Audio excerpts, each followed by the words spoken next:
It's getting hot in Eugene. Let's see if the pool survived the winter and get it set back up. Welcome to the Hippie Geeks. If you enjoyed this video, be sure to subscribe and hit the bell notification icon to catch all our new content. As we are going to level this spot out a little more, the first thing we need to do is get the foam pads pulled up and out of the way.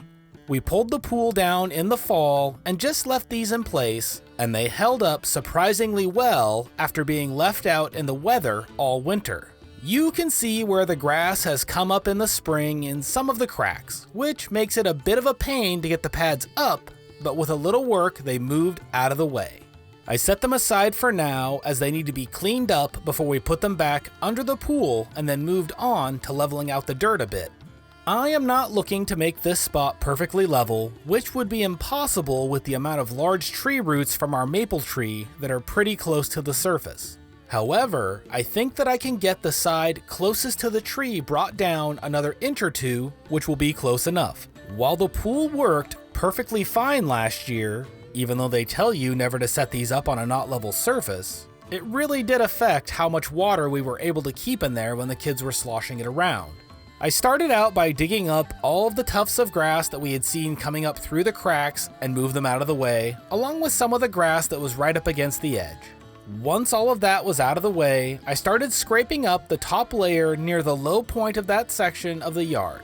Now, if I wanted this area perfectly leveled, I would set up a series of stakes with strings crisscrossing it, which I could level out and then measure down from. As I said, however, I don't need perfectly level, just more level than it was before, so I will just use my 4-foot level on the ground, checking it as I go. I never dug too deep at any one time, just scraping up the top layer in a section before checking it with the level. This process took me a couple of hours during the heat of the day, and to say that I was sweating would be an understatement. Remember to stay hydrated if you are working out in the heat like this. There is nothing worse than a dehydration headache. Once everything was leveled out, as much as I was going to with the shovel, I grabbed the rake and knocked down the high spots by scraping back and forth across the area as a way to fill in some of the smaller low areas while knocking down some of the high spots.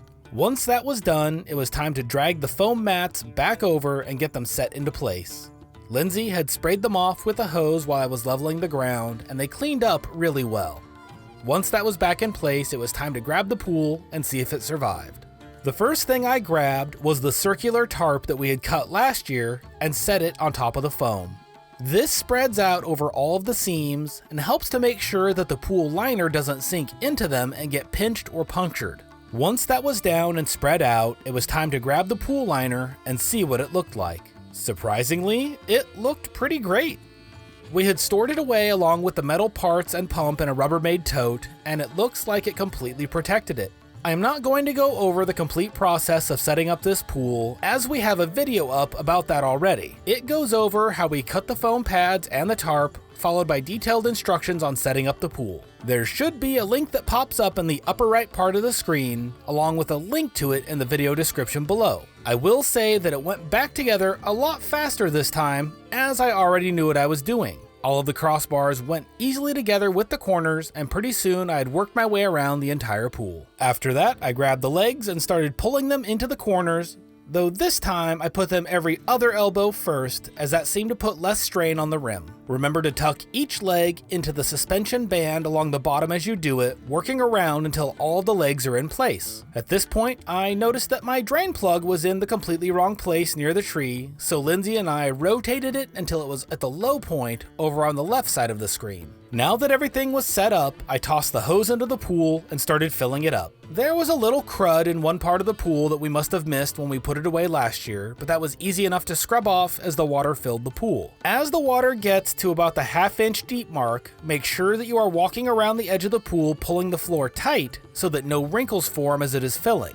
You only have until the water is around 1.5 inches deep to do this, as past that point the weight of the water will keep you from moving it anymore.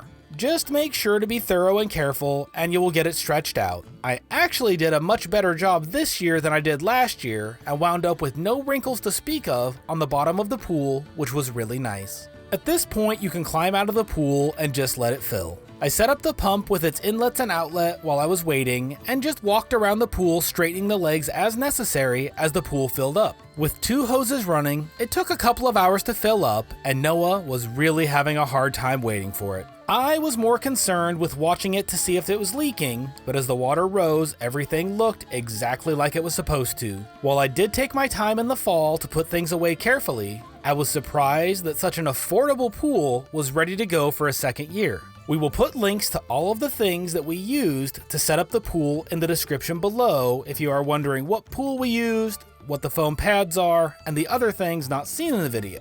They are, however, all shown in the original setup video linked in the description below. If this is your first time here on the Hippie Geeks, it would be wonderful to have you subscribe.